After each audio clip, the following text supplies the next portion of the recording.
Hello and welcome to this week's edition of Inside Baker. I'm your host, Tricia Shelton. This week we have Dave Bostwick and Emily Hink in studio to talk about the recent journalism trip to Washington, D.C. And Courtney West will stop by to talk about the new theater production, Marcus is Walking. We also have a Blair Witch-style parody of the Jolliffe Haunted House, a piece on the Interterm Fair, and another edition of our Baker Staff Spotlight. But first off, we have Toby Ebel in studio to talk about enrolling on the new My Baker portal. So let's get started. Toby, thank you very much for coming to join us tonight. Oh, you're welcome. It's my pleasure.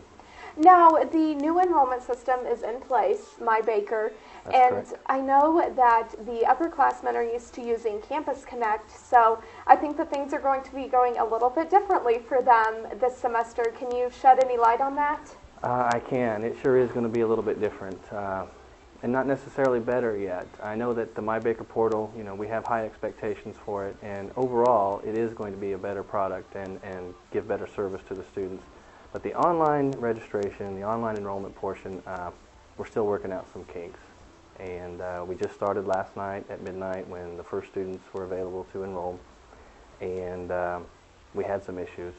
So I know that when I got into work this morning, there were several emails to answer, phone calls to deal with, and without getting too technical, we just had a few glitches, and we think we've got most of them overcome now, so I think things are going to go better for the rest of the enrollment period. So what were some of the issues that people were having, just not being able to get into their classes? Well, a big one is first getting in, remembering your username and password.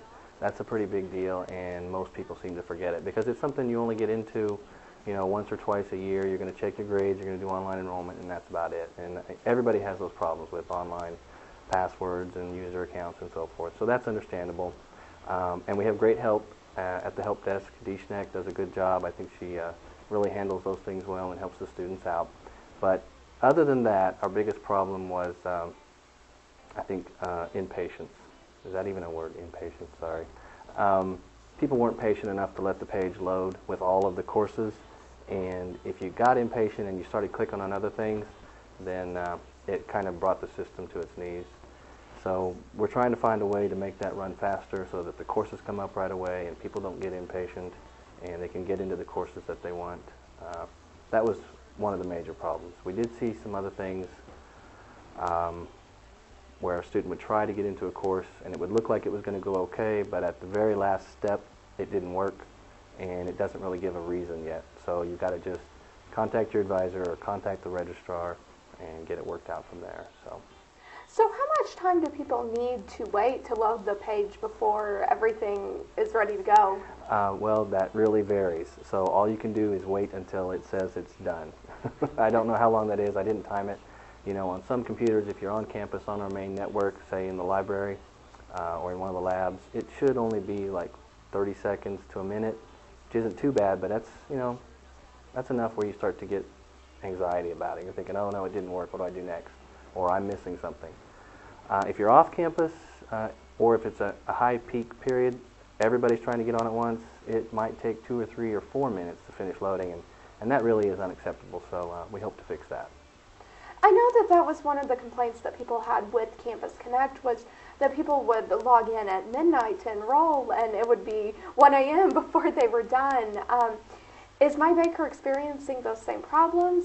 Well, not yet. I think because, one, we only had our seniors enrolling last night at midnight, or this morning at midnight, and we had about 200.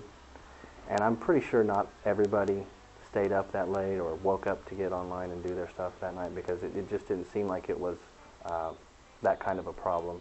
It was just a systemic problem where the wait was too long. So I don't think that was that big a deal yet. When we get to there's more people on and available, like the juniors and the sophomores and then finally the freshmen, and you still have some seniors who haven't done anything or some juniors, and then there might be a few people crashing it right at there at midnight, and it could happen. But I think that we've got enough backup machines to cover that, so I hope that that's not going to be an issue this year. So what were some of the problems with Campus Connect that prompted you guys to change onto the My Baker system? Well, that's a long story, actually, and it's not necessarily that there was anything wrong with Campus Connect. Okay, that was just the web interface for our student information system. And we replaced that entire system with this new one from Campus View. And so it had nothing really to do with Campus Connect being a problem, although there were problems with that as well. But we had to replace the entire thing. So, and that's what I was talking about when I said that eventually My Baker will be a better service for the students overall, because you're going to have much quicker access to things like your financial aid information, your grades, that kind of information. I'm hoping that the degree audit function will be working in the near future.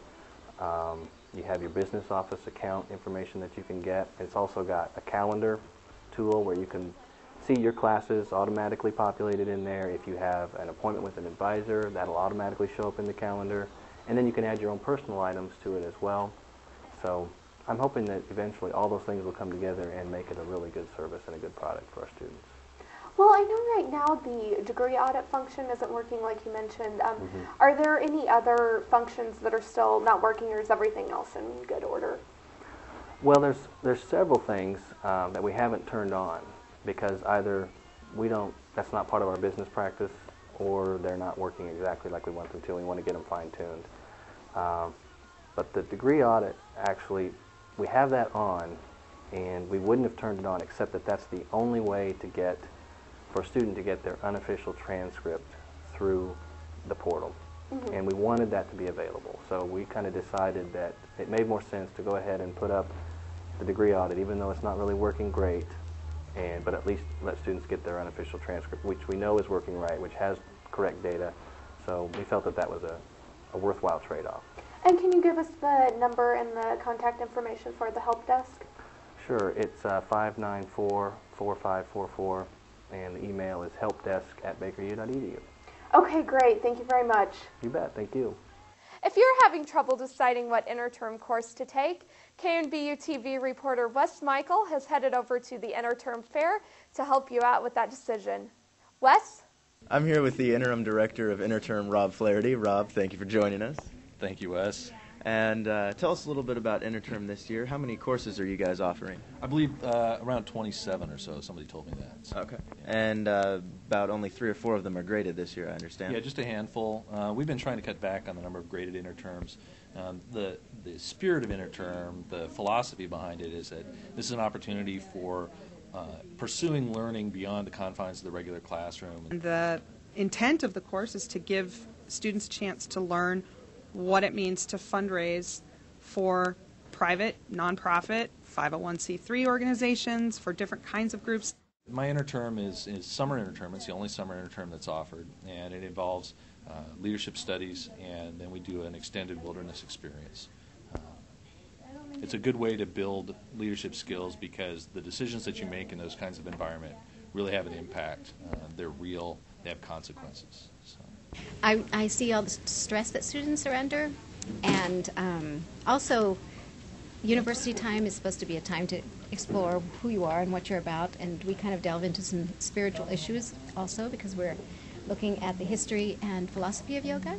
So it's a really great way to help students manage stress, but it's also a good kind of delving into what you think and how you view yourself in spirit. So it's exciting. You're going to be implementing the lessons in the class. That's part of the course, is to have a capstone, to use a Baker phrase, project, where you're actually going to work with other people in your class and pick a project and go out and fundraise for it. Even if you just take an hour a week in a class, it's amazing what it can do for you in terms of stress relief, but also centering and balancing, and it helps you also center and balance in your life beyond the physical.